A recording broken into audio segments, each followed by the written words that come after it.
Should be good. Okay. So, no joking. And Action. action. Okay, so. How are you doing, Steve? Good, thank you. And you? No, I can't complain. Very good, very good. I actually read the intro to the Breeders' Racing Handbook, volume 24, I think, that's from quite brave of you. 1935 this morning. And the English in there reminded me a lot of the type of writing that you used to do when you wrote to the newspapers, the terminology. But anyway, that's not why we're here. So, yeah, I just want to say thanks for taking the time. No, pleasure. Like I mentioned just before we started rolling the camera, or the phone in this case, for me, this is not about presenting the well-oiled side of a business in front of the camera. I find it interesting to chat to the people behind the brand or behind the business or behind the brand, because knowing why someone does it or how, and not necessarily how they do it, is often just as important for people in terms of investing in the brand. And besides us being good friends, I think for me it would be really cool, and I just appreciate that you decided to take the time while we're visiting you here from Switzerland. And A great pleasure. okay, so here we have Alex Milner, winemaker extraordinaire. He's the owner the owner of Natte Valleij wines. You can correct me at any time if No, I'm you're doing making well. any mistakes. And someone who has, to a large extent, brought a bit of a fresh take on wine and winemaking in the greater Stellenbosch region. Also a good friend. We're here visiting them quickly from Switzerland, passing through, and we thought we'd quickly sit down and catch up a little bit behind and in front of the camera. And this is just hopefully just a quick take, or a quick, a quick look into his motivation behind doing what he does. So let's get into it. Ready? Always ready. Are you scared? No, born ready. Okay. I'm a bit scared. It's weird in interviewing a friend for the first time. Okay, so let's maybe start off with the bigger question. Why wine? Well, I think if you grow up in Stellenbosch, it's kind of default, isn't it? You know, I'd never forget visiting a friend's house, and they lived on a winery, and I guess I got to see a winery for the first time, sort of from the real point of view, like you're trying to achieve here. Okay. And it fascinated me. Oh. And I think then it also helped having my eldest brother was also making wine. So, you know, in harvest time, seeing the busying of tractors with trailers full of grapes heading to wineries, you know, there was quite a buzz about it, especially growing up in the Stellenbosch region. So kind of, I was actually took a gap here after school, and my father emailed me. It was in the days where you had those big internet halls in a high street somewhere. And I got an email from him saying, listen, I've got to sign you up for university. What do you want to do? So I emailed back saying, I want to do philosophy or winemaking. And I think he made the executive decision that winemaking it will be. as the parent. Exactly. Okay, well that's actually quite interesting. See, that's also why I like doing this. Actually, is like we talk about a lot of stuff, you know, when we're having a glass of wine in the evenings, but not that sort of stuff. It really gets to sort of that sort of depth. Okay, but philosophy, that actually makes a lot of sense. Actually, now that I know you a lot better, that could also have worked quite well. And I think in some ways, or sometimes smaller, sometimes bigger, it actually ties into a bit. Well, I think winemaking is an incredible philosophical job. Really, you know, you're creating something which you don't really know what the end product's going to be. You know, it's sort of it's an imagination, an idea. Yeah. You know. Yeah, it's not like you can. It's not a Coca-Cola factory, or certainly not this winery. Yeah, you can guide the product or the wine in a direction, but you can't say exactly how it's going to turn out. Well, I think that's really what we try and do here is try and make wines reflect a vintage. And the reality is not every summer is the same and not every winter is the same. And these are crucial factors that play a role in what the final product will taste like. So would you say, sorry, this is a bit of a tangent, carrying on from that. So would you say wine is Yeah, so it's an expression of the season. Of course it is. I think it's one of the better expressions of seasons. I mean, one could always look at what the wheat harvest looked like, or how many tons per hectare they got, but your bread will still taste the same, because it's this mass production. Yeah. But wine will reflect a year. Like, I mean, perfect example. I've just bottled the 2020 POW, and it's slightly green now. Well, maybe not green is the wrong word. It sort of hints more towards mint, which some people find an issue. But 2020 was a very infamous year in a cellar in South Africa because it was the start of a hard lockdown. And we actually had to pick the grapes 2 weeks earlier to allow for a hard lockdown. Yeah. And we can now taste this in the wine. And, that's like, it's an interesting aspect, although maybe not all consumers will quite understand it, but if given the chance and you can explain it, it actually, for me, makes the wine taste a bit better and more interesting.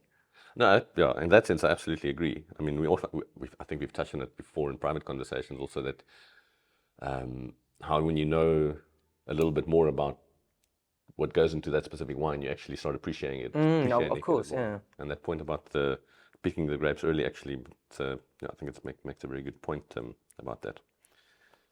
Just before we carry on, I just want to quickly, what I've learned over time as well. To check all is good. Yes, that the phone doesn't shut off or the sound mysteriously stops recording, because then we can Talking do all this, and then we're just having a bit of it's not a pretentious conversation, but it's just to make it look a little bit, or to have a little bit, to make it a little bit more accessible, or more friendlier to the larger audience. If someone is watching, hi mom, that they actually can follow along with sound. Okay, so with the wine, as you progressed with your winemaking, why red? Why white? Do you focus on only red? Or? Well, I mean, obviously, when I started making wine, so I met CM on a bicycle. That's kind of how we met. I think it was a bunch once, riding towards Wellington direction, which is a town just down here. Anyway, so I was a very keen cyclist and wanted to pursue a career in that. Obviously, it was, if I look back, quite youthful enthusiasm and that sort of thing. But anyway, so I just got a degree in winemaking, so obviously also was very passionate about winemaking. And the reality is red wine is just much easier to make in a more cottage craft fashion, which is how I started. Yeah. White wines need a little bit more tech to make them taste like their peers on a shelf, which obviously is the plan. It's a bit more temperamental. It's a bit, I mean, it's just you need a bit more money to do it. And when you're starting out. Exactly. And when you're starting out, you're trying to do things as cheaply as possible. So the natural thing was obviously to red wine. When I first started, it was post 90s in the wine industry. The 90s, I mean, probably people shoot me down for saying this, but it wasn't the most creative moment in the wine world. It was high alcohol, lots of wood. It was really not expressing a vineyard. Yeah. And these are the wines that I started making, and obviously to make these wines was quite capitally intensive and probably not ideal to start off with. And then this new era of lighter style red wines arrived, and that kind of was the turning point for me, because suddenly I could make wines with limited resource, which people really liked. Okay. And so that was a bit of a renaissance. Of course, absolutely. Okay, very cool. So so you started off very, very small. I mean, as I know, but I had 4 barrels. Purposes of the interview or the podcast. Yeah, you had 4 barrels. I remember. I mean, I don't think I came in here quite then, but I was often here early on, and it's quite amazing to see how far it's come. I mean, just these massive barrels around us now, and it's all done by hand. Yeah, pretty much. I mean, actually, we started our first harvest in 2005. We will now be going into so it's 19 years later, and I'm actually just bought my first pneumatic press, which is going to be taking the hands off a little bit. Because at the moment we do everything through a manual press, which, to be honest, we were joking earlier today how when you get to an age where you just want to make your life just that tiny bit easier.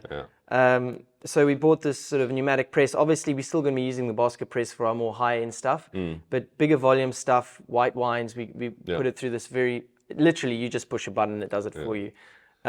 My French intern of a couple of years back said to me, Alex, you're going to be bored in harvest this year. So I'm actually quite looking forward to that. To being a bit more bored. Yeah, that's actually one of the amazing things. I mean, we've got when you started, I mean, all of us were just getting businesses off the ground, trying to put something together. And now with, like you mentioned, almost 20 years later, a wife, I wouldn't say kids, a wife, perspectives and responsibility shift. I mean, I think it's quite amazing that up until this year, I mean, up until right now, even all wine was made with a hand press, with a yeah. I mean, so we were doing manual. 70 tons with a manual press. I mean, it was just, think back, we used to call the cellar the aggressive gym, and that's quite literally because you cranking it yourself. So it's going to be a quantum leap in the operations here. In the productiveness. Well, not the getting the wine. But I mean, obviously, the key is that it doesn't affect how the wines taste. Yeah, no, that's exactly the philosophy, the authenticity of what we're trying to do. Yes, exactly. Okay.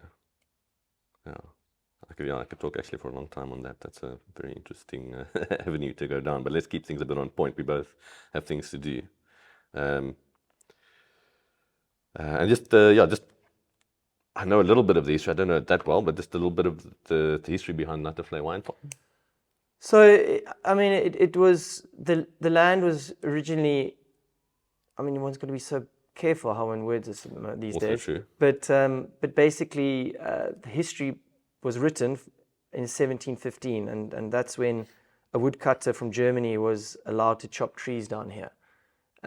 Obviously, as the trees were cleared, the pastoral farmers could then move in with cattle and livestock because of the proximity to Cape Town. Yeah. This was obviously the local village, which is 3 kilometers down the road, was a central gathering point for meat. So livestock, which was then shipped to Cape Town for the passing ships. This is obviously before Suez Canal. Yeah. And obviously the British took over the Cape and wine. I think armies back then really marched on booze. And that was really an opulent time in the Cape. That's when all these buildings were built. But then fast forward a long time, post Second World War, these old wineries were outdated. Technology had changed dramatically. You had Europe was obviously on its knees post Second World War. Markets were obviously tough, and you needed to make a good product to try and sell it. And that was the era where cooperatives were formed, where farmers would pool resource and just build a new cellar. It was just easier. So then this stopped making wine in the late 50s. Yeah. And it went through quite a few hands. Obviously, there were some financial problems at the time. Parts of the farm were sold to pay debts. And then my grandfather bought it as it stands now in 1969. And that was to breed racehorses. So I wanted to actually start. When I was a child, this in here, there were stables in here. And I used to come in, there were stables all along here. And then I always think my grandfather was either a terrible builder or knew that we might turn it back into a winery. So all the drainage, he literally just put a very weak cement mixture in. And it was literally like an archaeological dig. We just chipped away, and Bob's your uncle. We had the drainage. We had the wine cellar back again. So that was pretty cool. I don't know if he did that intentionally. I'm not sure, but it was quite a nice way to just quickly turn around. So we knocked out all the stables. They never damaged the walls. The drainage was just chipped out again. I mean, it was a bit of a work, but it wasn't crazy. Okay, but so we got a little bit of a world history lesson as well there. Yeah, sorry about that. I probably got it wrong. No, it's good. It's nice that you obviously should answer the question in your own way. That's what the whole thing is about. But before we move on, just quickly on that, something else popped up in my mind now. I don't think I wrote it down somewhere.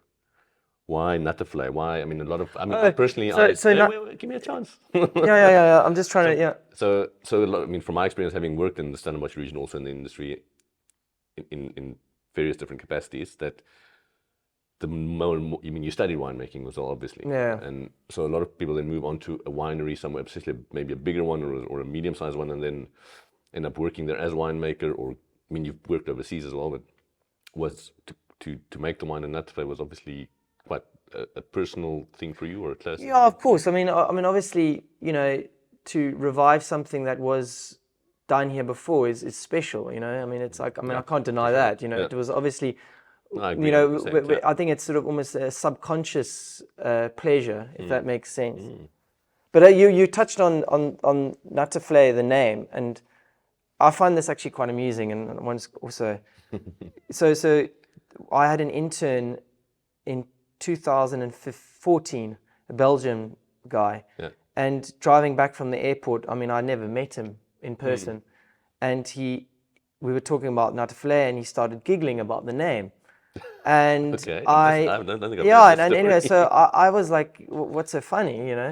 And then he explained that in sort of Dutch or Belgium, Flemish, or whatever language he was, Vlaams, whatever he was speaking, it has a very strong sexual connotation.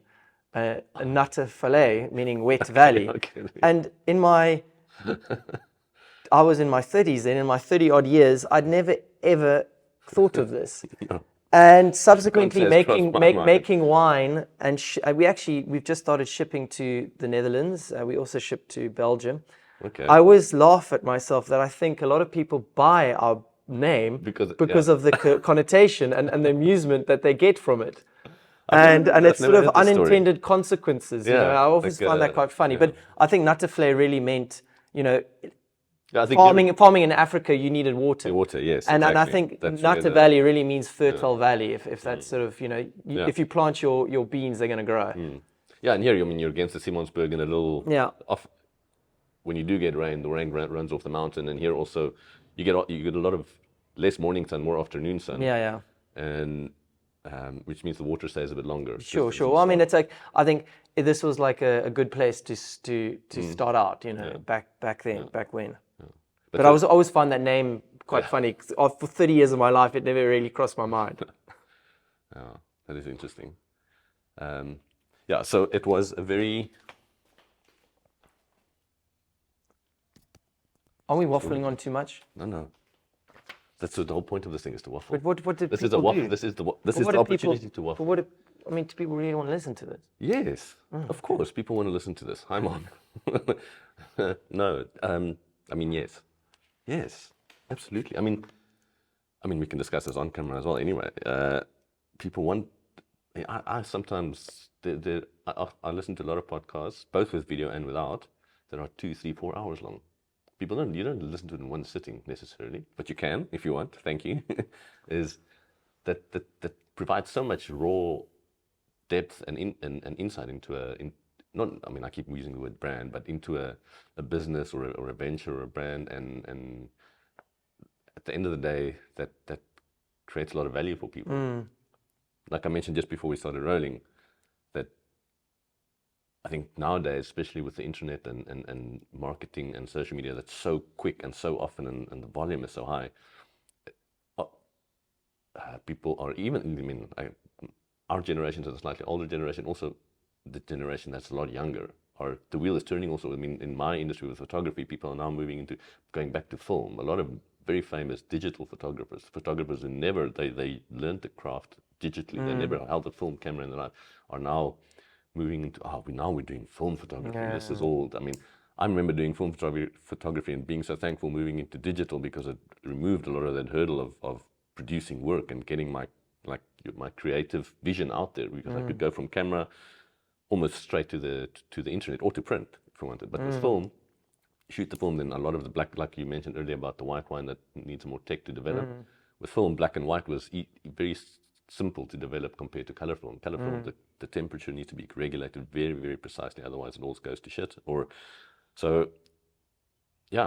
then that's all we had, so that was the process. Interesting. things change. But anyway, to get back to the point, yes, people listen to it. You don't need to worry about waffling. If they don't like the waffling, they just close the browser window. I might add, I got a bit of a hangover thanks to CM. And I asked you last night. Should we have another glass of I wine? know, I never forced I did. you. I enjoyed it. No. That's the nice thing of catching up after a while of not being here. Okay, so staying on track quickly, so we keep the waffling to a minimum. You actually do you still do more red, but it's actually a good balance of heavy red and then. Okay, wait. Let me rephrase that question differently. Actually, you do white and red, but tell us quickly about. Okay, let me rephrase the question again. You mentioned earlier about the 90s not being super creative in terms of wine. I think, from my limited understanding of the industry and the wine industry globally as well, is that South African winemaking takes a lot or mostly from what happened in South Africa politically and geographically. So it's very much in the old French style, the heavier style of red and your classic white wines like the Sauvignon Blanc, etc. And which you obviously started to experimenting or making as well, because that's what was known. And then later on, you moved into a grape or a varietal called Cinsault. Yeah. Why? What drove that? Well, I mean, to be honest, I think, I was at a crossroads of winemaking, trying to make these heavier style wines, which probably, if I look back, weren't really amazing me. I didn't really enjoy drinking them. Why not? Because I probably felt terrible the next day drinking them. They were like, I mean, I always tell people, like, when you have a bunch of barrels and you're tasting a heavier wine, gosh, by the time you get to barrel 10, I find my palate's tired already, Okay. But sort of, so basically, I was at a crossroads because everyone was making these bigger wines very well, much better than I could with the resources I had. Yeah. And I was picking grapes out in Wellington, and there was some Cinsault next door to the vineyard I was picking, and I was chatting to the farmer about it, and he said to me, I asked him, well, when do you pick this? I was just curious. And he said to me, oh no, we pick it tomorrow. Why don't you pull in and I'll give you enough for a barrel. I said, I'll give it to you. I said, no, don't give it to me. I'll give you some wine in return. Anyway, so I had luckily worked with Cinsault in the south of France in 2005 when I did a harvest there. So I sort of knew a little bit about it. But sorry, if I can interject, do they make wine from the Cinsault? Yeah, so basically most Provençal rosés are made from Cinsault. Ah, okay. Also, it is important to note that Cinsault was the most planted red grape in South Africa. And I remember you mentioning this before. This can become quite sort of, everyone has different opinions, but I always find that old people were quite smart with the amount of technology they had at their disposal. So you had to plant cultivars, which means the type of grape that worked. So it didn't help that you planted something in the ground which needed a lot of work on it, like maybe chemical sprays, maybe hand manipulation in a canopy aspect, how it grew. You wanted something that was easy, that and almost could do it itself. In that aspect, take care of itself. And Cinsault was hardy. Cinsault was this sort of grape. It was also a very big producer. It was very fertile, which farmers of the time liked because any farmer likes a lot of product coming off his fields because it's relating into more money in his bank account. For sure, So a lot of the wines of the 60s and 70s in South Africa were full of Cinsault. Fast forward till some of these vineyards actually survived the 90s, which was great, purely because I think a lot of winemakers enjoyed them because they made these bulkier wines slightly more drinkable. And anyway, so some of them still exist in the ground in South Africa. And anyway, so I took on this little barrel and I tasted it after harvest, and out of my cellar, it was by far the most enjoyable wine I had ever tasted in my cellar. And it was just joyous, it was youthful, it was pretty, it was everything I enjoyed about wine. And so kind of the rest after that is the heavier stuff became less in the cellar and the lighter stuff became more. Okay, so so you started experimenting a bit more. So basically back then, no one could really tell me where quality came from. So in a South African context, we often say so- Sauvignon Blanc, good Sauvignon Blanc comes from the Durbanville Hills or where Constantia, wherever it may be. But no why one, someone decided it was good, or well, I mean, generally they taste better. Or maybe we can say they can compete internationally on sort of high end better. But no one could tell me about Cinsault. Where did okay. good Sorry, Cinsault come from? So back in 2014, I picked from, I think it was 5 or 6 different vineyards, different regions. And that's when I came to the realization that Cinsault, wherever it's planted, performs pretty well. And also so it shows can a very adapt quite different. well in- Exactly. Yeah, yeah. And I think that's why we've got some of these older vines still existing. And then that it's people sort of, have just left for dead, exactly, essentially, and they, because you didn't really need to farm it. It farmed itself. Yeah, obviously you had to prune it and that sort of thing. make a T-shirt. And then, I mean, when I first started exploring Cinsault, I'd often meet a farmer because I knew he had some Cinsault, and he would say, "Are you sure you want to see my Cinsault? You know, I've got great Shiraz, I've got great Cab," and like, no, I want to see your Cinsault. only imagine And the then I'd get difference. a sort of quick apology as to how it looks, and it's like, no, don't worry, Because I'm used to it. But now that's changed a lot. Now Cinsault is really manicured. It's one of the better vines on the farm because there's this movement towards lighter style red wines because they've pair with food better. Yeah, I remember when you started making it. Yeah, I mean, I don't think there was anyone who made. Yeah, there were a couple. But it was really There weren't many. an unknown entity in the bigger wine industry in South Africa, especially in this region. And now it's really like the how do you say, the popular thing to make. The hot topic it is a hot topic. I mean, for me, what really was like made me chuffed was when I started making it was very much a philosophical reason to be making it because it's what I liked. Yes, and something you almost discovered. I discovered, and it was for something yourself. exactly. It was a massive discovery. You know, you really like this wine, and then fast forward like 6-7 years, you suddenly see wines on the market which I know are not made because of a philosophical because reason. of the bottom It's a line marketing. reason. It's a bottom line reason.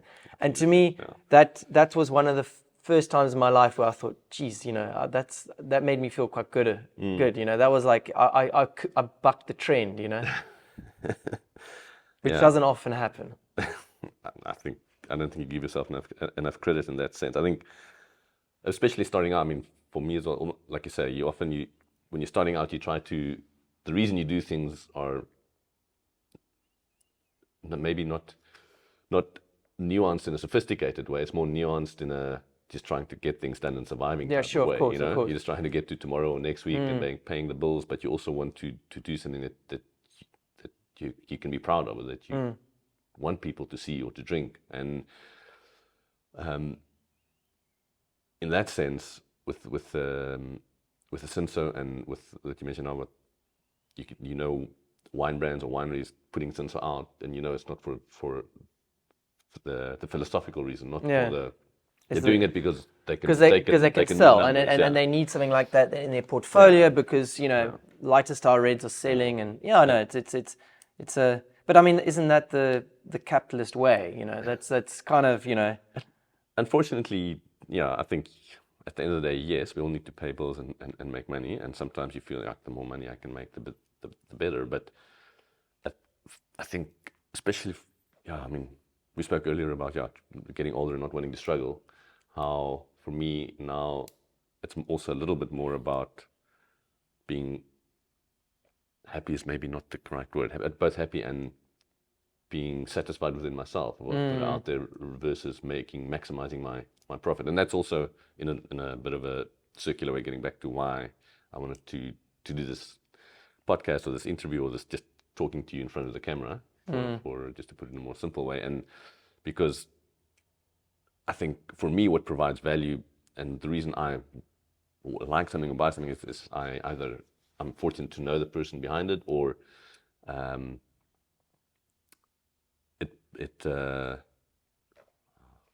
losing my words again. Because you speak English a little. No. Yeah, probably not in Switzerland. It just provides more. It makes the brand more real. You know, when we're exposed to these bigger brands who just put things out there just to be able to make a profit. Not that it's a bad thing. That's what business do. It's just that I find I like investing my money more in those smaller businesses. Yeah, and of course.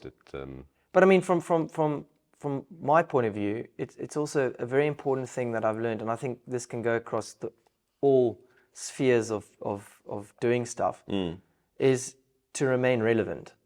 And, you know, it almost, in a way, with these bigger brands doing it, it kind of enhances our Natte Valleij's relevance. And that Because you were early to... We were early to it, exactly. It's like, you know, and that's for me actually means that we were doing the right thing. So it gives us, in a sense, more relevance. I hear what you're saying, and I'm going to contradict you just now. Yeah. If I can use the South Africanism. Do we have... Yeah, let's lift battery. I absolutely agree with you. However, maybe some people watching, or if someone that ever does watch, and they're aware of that, what you just mentioned is important. But I find myself, and I keep on using, because we're talking now, I keep on using you as an example around our friendship or relationship. But the point I want to make is that if people get to know you better, Alex Milner, the winemaker, and they find themselves connecting with your winemaking philosophy, your view of life, your weird way of explaining things, I don't know. It doesn't matter if next year you decide to make a green wine or a purple wine or something completely weird. They will follow you. I mean, okay. I mean, that's almost like a cult following. Because I'm not sure if people are going to like a green wine. But I hear what you're saying. So it's maybe not the best way of explaining it, but because they connect with your philosophy on winemaking, they're always interested, and I'm always interested to see what you're doing, what you're making next, and I find myself wanting to try it. I might not always like it, or I might say, actually, I still like the POW more, or the Cinsa more, but rather than just think, okay, so and so is putting out or is making this, it's amazing wine they're doing, but the only reason I'm buying it is because it tastes good. I think for me, I want a bit more knowledge behind the brand. No, sure. No, I think that's also... and like we spoke about the maybe I should mention it on camera, about the things floating on water earlier. Like some people like a different style of that, and some people like the more... No, of course. The more real. Yeah. Yes. I think. And that's just life. People are different. But I've got the fortunate... We were actually discussing catamarans. Not that we are able to afford them, but the sailing versions and the ones which have a mast and a sail just for show. Yes, and just use the motor to get around. And the fact that one you're allowed to call sailing and the other one you're not allowed to call sailing, but there are people who view motoring around on a sailboat as sailing. But I think maybe we'll stop there. I think we should leave it there. Yes, that can get a bit heated. But we both agree on that. Won't get heated between us, I don't think. No. So just moving along swiftly, then you have just quickly in like a 30 second, just in a few sentences. Can you just give a quick explanation or story behind your different wines? So we'll start with the white wine. So Axel, your new... Okay, so the Axel is our only white wine. That's actually quite a fun story. My wife married me as a winemaker and said to me, why don't we have any white wine in the fridge? As wives tend to do. You're making a lot of wine, but they will find the one thing that you don't make. And she had a very valid point. Yeah. So, I said, well, let's make one, and so it's very much a wine made for her, stylistically what she wanted. She called it Mother's Little Helper. At the time we had two young children, and she wanted a low alcohol wine, which was more textured, which our Chenin Blanc is. It's naturally fermented in older wood. Yeah. And yes, it's a Mother's Little Helper. That just takes that edge off. Takes the edge on bath time. Yeah, exactly. I don't know, in other parts of the world, but in South Africa they call it the suicide hour, when the kids are getting absolutely mental, and they don't know that in Switzerland. Yeah. But I mean that's typical of a family business. You make product for family members. And that's okay, that makes sense. And now, it's one of your best sellers. Yeah, that's one of the reasons why we bought this press. Yeah. It's just to make more of that. More of that. Oh. Okay. So if anyone's looking for a very good Chenin Blanc, check out the Axel. The Axel. It's on the website, and you can come to the wine farm as well. To the wine farm by appointment only. Or you can just Yeah, if you're lucky and I'm here. if you can find him somewhere on the farm. And POW, always find that quite Yeah, interesting. so the POW is what we initially started with, so that it's a typical cab Merlot blend. The POW stands for prisoner of war. So during the Second World War on Natte Valleij, there were 3 Italians that lived here. And Did they live here, or well, were they prisoners here? well, I mean, come on, they were just soldiers, you know. I don't think they were bad guys. So they came from a POW camp to help on the farm. Yeah.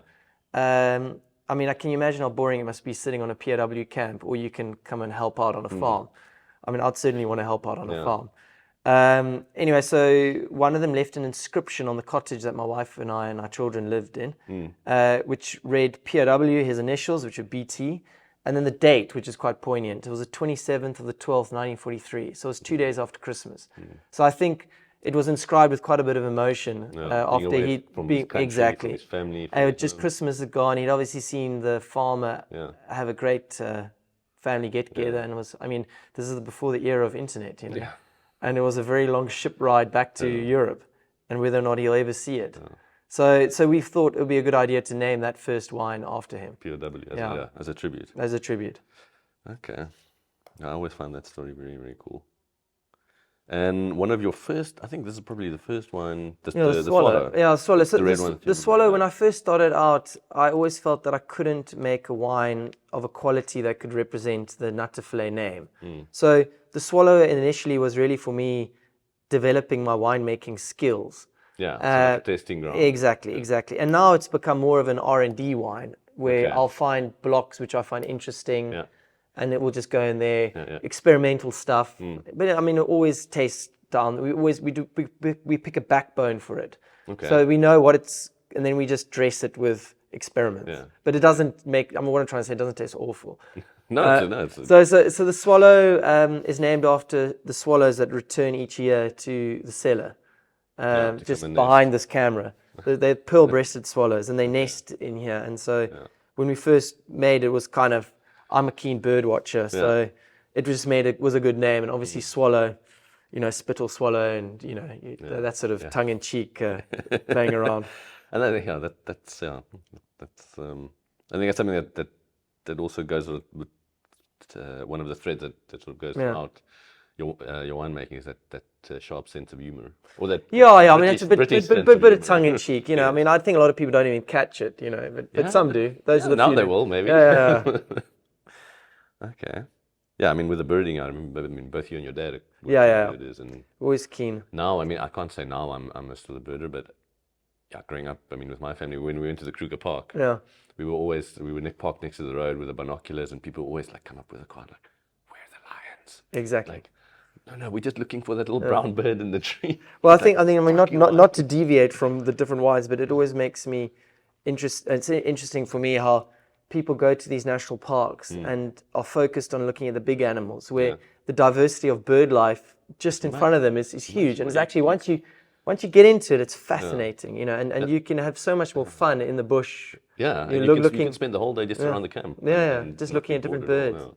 But I mean, that's actually a good, another segue into, for me especially, a way to maybe, in a way, explain wine and appreciating wine like that is, like say, with people look at birds and they say, "Oh, it's just birds. We're the lions. You know, we're the big things." And with wine or wine drink, I mean, appreciating wine is the more you know those little details about the way that different birds, you know, the color of the breast or the beak, differ. It means different species or completely different lineage. And sometimes with people also use the example of F1 racing.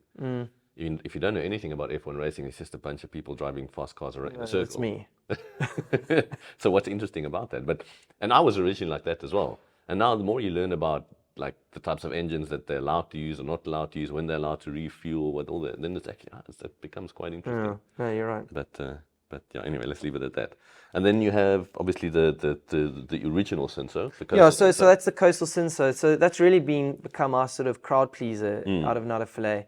I mean, we ship it all over the world. It's a wine that has really opened so many doors for us. Yeah, but that was putting a lot of different Cinsauts. So it's basically it's our biggest production. It's 5 different vineyards, And sometimes, often I feel that some of the more interesting wines are actually inter-vineyard blends. You can really build quite an interesting wine. Although Yeah, for everyone sure. speaks of single vineyard wines as being sort of the nirvana of the wine space. But anyway, so the coastal blend is it's a sort of cheaper Cinsault, which is sort of accessible to people, and it's a crowd pleaser. It's really meant to be there. It's joyous. It's pretty. It's lovely. And then I'll just continue with our two single vineyard Yeah, but I Cinsaults. was just going to actually. Which you were are- just talking about single vineyard, So then we have our two single vineyard Cinsaults, which are Darling and Stellenbosch. which you've actually reduced. You used Yeah, to we, have four. we used to have four, but it got to a point where I think I had to realize that having four single site was just too confusing for a consumer. So And they're not that far apart. yeah, they're not that far apart. So what I tried to do was find the two that I felt really were unique in the landscape of Cinsault. Yeah. And that was Stellenbosch and Darling. So they're also part of the Old Vine Project, which is a great initiative in South Africa to try and protect heritage vineyards. So they're older than 35 years. So the Darling vineyard was planted in 1978. The Darling, actually, really in recent years, we've kind of fine-tuned the winemaking, how we make it, and it's really performing really well. And I'm very excited about Darling as a region. Slightly warmer temperature in summer. Yeah, warmer in summer, but also remember we've got a very cold Atlantic. I think people don't realize actually how cold our Atlantic Ocean is, and the Darling region is a point less than 10 k's away from that sea, and that has a huge As the crow flies. as the crow flies. That's a huge impact on the grape. So I'll leave here in the morning when we're picking in Darling in a t-shirt, and when I'm there I've got a jumper on. So it's dramatically cooler. Sure. So we're very excited about our Darling. And then we have our Stellenbosch, which is a slightly older 1972 vineyard. Great little vineyard. It's on the Polka Dry. It looks straight into Table Mountain. Okay. And then on the right you've got Table Bay with Robben Island and sort of Cape It's on Town that Polka CBD. Dry road that goes. Yeah. Just before. The dogleg road that goes. No. no. As you sort of crest the hill Yeah. and go down towards Blackheath. Yes. It's on your left hand side. There. Oh, sorry. Yeah, I was a bit off. And then on the other side, if you look left, you've got Cape Point and False Bay. Yes, yeah. So it's a vineyard which is really battered by the Cape winds, which is the south winds Cape in the of Storms, summer and the north winds, which are in winter. So it's the last vineyard that we harvest. It's this tiny little block. It's really gnarled and it's full of character. Full of character. Yeah. I just wanted to say. Yeah. So that's another one which also has a great uniqueness. It can't be replicated, and I think that's what we're trying to do with the single site wines. Is they might not be I've got to be careful what I say. They might not be the best, but they're incredibly unique, and uniqueness is what creates their value. Exactly. That's what elevates it. Exactly, and to a large extent, it's they're different. So. Some people might think, oh no, they've tasted better since. That's not the point of them. Yeah. The point of them is to express their uniqueness. Yeah, I think what I take away from that on my personal philosophy, what I like is, or what I can compare it to maybe is, when you're traveling, or when in the region where you live, or your home area, or hometown, and when we were recently, a couple of months ago in the northern hemisphere summer, we were in Greece on holiday, and yes, you can go to the fancy restaurants on the tourist strip, or you can go to there's a little coastal pathway that you can only walk by foot, and then there was a little family run taverna,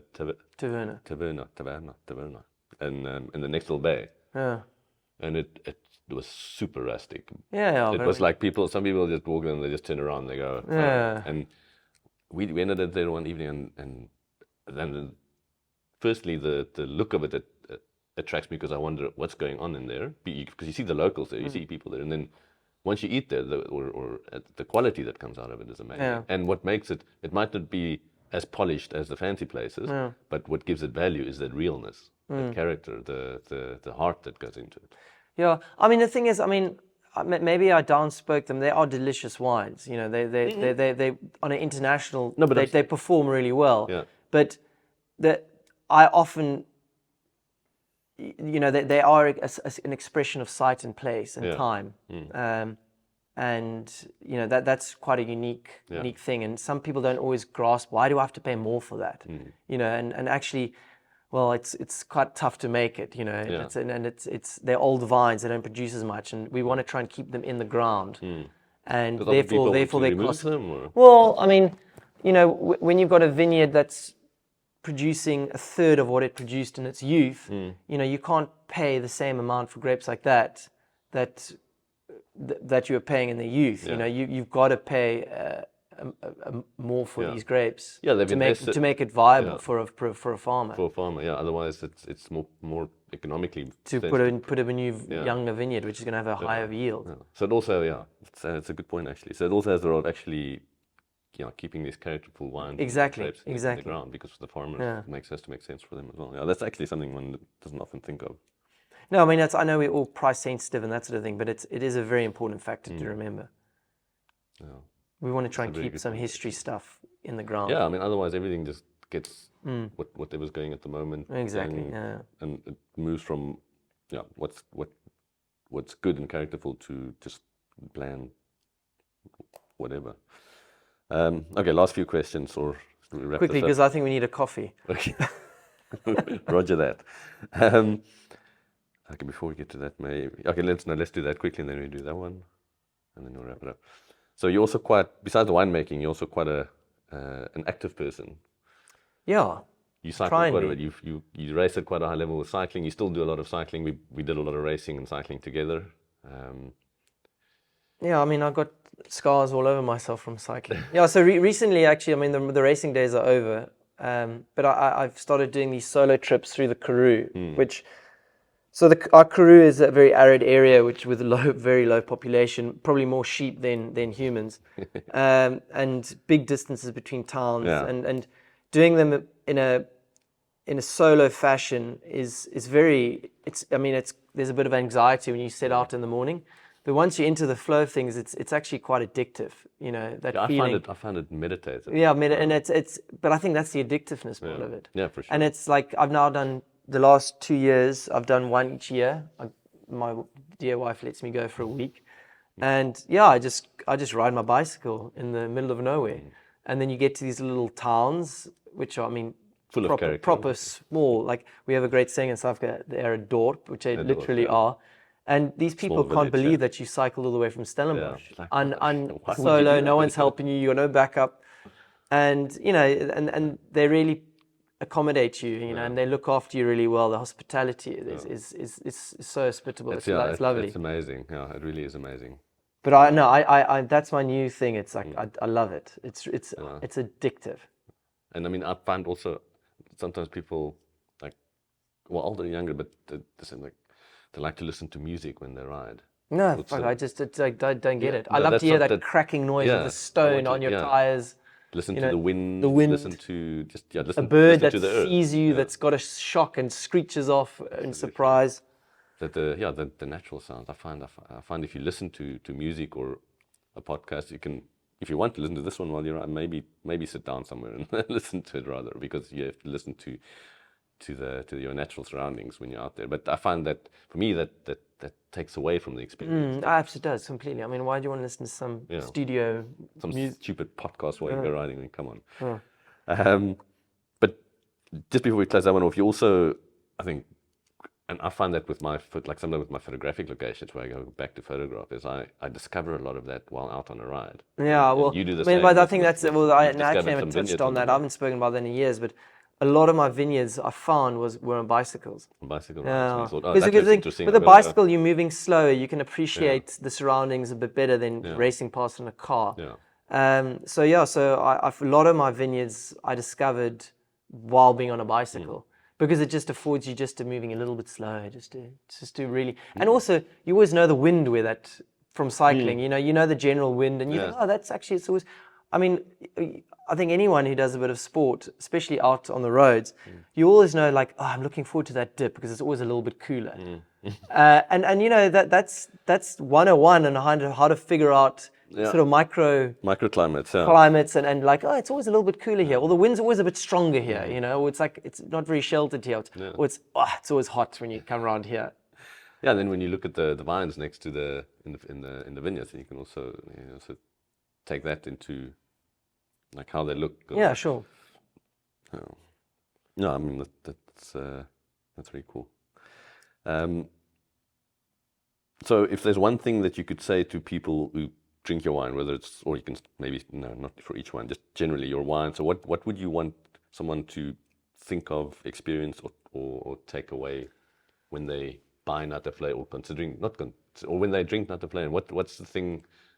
Just in a sentence or two. I know that's very it's a tough restrictive. one. No. I mean, it's like, What would you like someone to take away from? well, firstly, I'd having like Natte them Valleij? to taste South Africa, and I think that's what we can do. And I think there's some stunning wines at the moment coming out of South Africa, and yeah, we have our issues here, but we seem to always make a plan. And our winemakers, especially the sort of the new wave, I mean, we're pushing the envelope hugely. And I mean, that's more of a general sense, but on a South African point of view, or a Natte Valleij point of view, well, firstly, thank you for buying it in the first place. Of course. And you know, it's hard work. It's a lifetime that I've tried to put in a bottle. Yeah. I know it sounds quite, but it really is. I mean, it's like from where I was to now. It really is. It's been a long road to get there. It's been hard work. So enjoy it. I mean, like it's one of the funny thing is whenever I have wine in the house, I struggle to throw away that last bit of the bottle because I know how much guts and sweat and tears went into that. You know, if it's someone else's, whoever, like yeah, exactly. When it's another person's wine, I try not to. I always try and sort of, you know, maybe end up drinking that glass I shouldn't have drunk. Like purely because it's not because I have a problem. It's No, of course not. because it's really like, you know, the effort that's gone into making it. You know. That's a great way of justifying the next glass of wine. Well, there we go. It says To on finish it, the bottle. Just don't open Great, a thank new you for one. that. That's the problem. Anyway. That's actually that's a very, very good. I think it's a very good place to leave it for now. I've actually got more questions or more things I would like to discuss. But I think for a first thank you. First time that. But that's very the cool. coffee machine is calling. It's calling. Yeah. So I just want to. So thanks for taking the time. Well, thank sit you. down with me. I know it's a bit. For me, it's also a bit weird because we're good friends and doing it in front of the camera. It brings a little bit of a different dynamic to the thing. But I think it's quite easy because I'm not stressed. Yeah, I mean that's why I like that's one of my goals or my things I want to do for myself also is to have that less stress and actually through that get the more realness from people and bring that to the fore, losing my ability to speak as we end. So maybe that's a sign, I think. It's a sign. So, cool. It's coffee time. Thanks very much. Thank you, Sim. Okay. Cheers. Nice. Thanks, man. Really appreciate it.